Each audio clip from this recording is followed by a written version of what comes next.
নভেম্বরের আগেই বাংলাদেশের রাজনীতি যেন আবার আগুনে পরিণত হচ্ছে। 13ই নভেম্বর শেখ হাসিনার বিরুদ্ধে আন্তর্জাতিক অপরাধ ট্রাইব্যুনালের প্রথম রায়।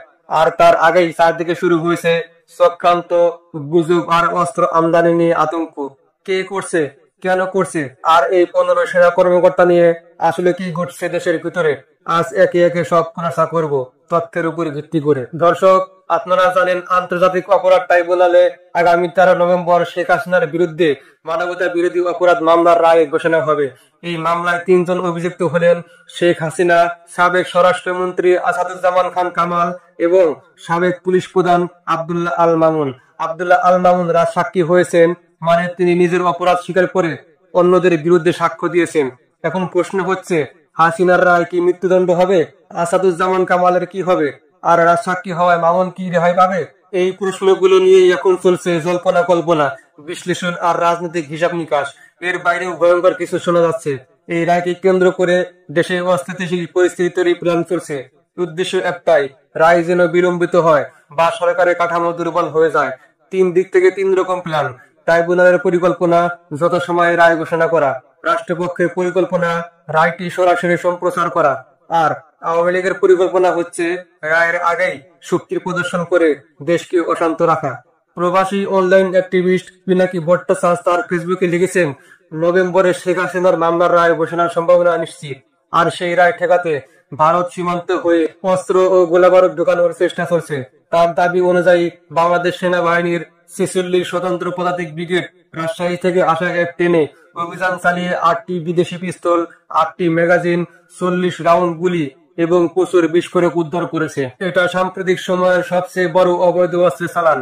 পিনাকির ভাষায়, এটা প্রমাণ করে সেনাবাহিনীর দেশপ্রেমিক সদস্যরা এখন আরো দৃঢ়। তারা দেশের নিরাপত্তার জন্য যে কোনো অপচেষ্টা প্রতিহত করবে। এখন অনেকে বলছেন সামনে একটা মিডিয়া কু হতে পারে, মানে মিডিয়ার মাধ্যমে এমন বয়ান তৈরি করা যাতে জুলাই অভ্যুত্থানের গল্পটা ম্লান হয়ে যায়। যেভাবে অভ্যুত্থানের পর মিডিয়া শক্ত অবস্থান নিয়েছিল, এখন কিন্তু তা দেখা যাচ্ছে না, বরং নানা বিভ্রান্তি ছড়ানোর চেষ্টা চলছে। আরেকটা ভয়ঙ্কর দিক হলো, নভেম্বরকে কেন্দ্র করে দেশকে অস্থিতিশীল করার প্ল্যান নেওয়া হচ্ছে বিভিন্ন সেক্টরে, যেমন গার্মেন্টস সেক্টরে অস্থিরতা, শিক্ষাঙ্গনে বিশৃঙ্খলা, কূটনৈতিক পরিসরে চাপ সৃষ্টি। এই চেষ্টাগুলোর পিছনের লক্ষ্য দেশকে এমন অবস্থা নিয়ে যাওয়া যাতে নির্বাচন ও বিচার প্রক্রিয়ায় ব্যাঘাত ঘটে।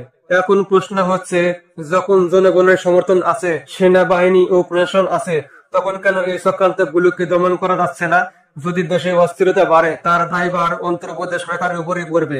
নভেম্বরের আগেই গোয়েন্দা, সাইবার, বিমানবন্দর, স্থলবন্দর সবখানে নিরাপত্তা ব্যবস্থা নিশ্চিত করতে হবে। বর্তমান সবচেয়ে আলোচিত বিষয় হচ্ছে মানবতা বিরোধী অপরাধ মামলার 25 জন আসামির মধ্যে 15 জন এখনো সেনাবাহিনীতে কর্মরত। এই তথ্য দিয়েছেন আন্তর্জাতিক অপরাধ ট্রাইব্যুনালের প্রসিকিউটর গাজী মনোয়ার হোসেন তামিম। এরা সেফ হাউসে আছে, মানে জেলে নয়, বরং ক্যান্টনমেন্টের ভিতরে বিশেষ হেফাজতে। প্রশ্ন হচ্ছে, যাদের বিরুদ্ধে আনুষ্ঠানিক অভিযোগ দাখিল করা হয়েছে তারা কিভাবে এখনো চাকরিতে বহাল থাকতে পারে? মনোয়ার হোসেন বলেছেন, যতক্ষণ পর্যন্ত সেনা সদর দপ্তর আইন প্রয়োগ না করবে ততক্ষণ তাদের কর্মরতই ধরা হবে। আসলে এই প্রিজন ব্যানের ঘটনায় অনেক কিছু বলে দেয়। অভিযুক্ত সেনা কর্মকর্তাদের জন্য ছিল এয়ার ফ্যান সহ অত্যাধুনিক প্রিজন ভ্যান, যেখানে সাধারণ কয়েদিদের মতো অবস্থান হয়। তাহলে আইন কি সত্যি সবার জন্য সমান?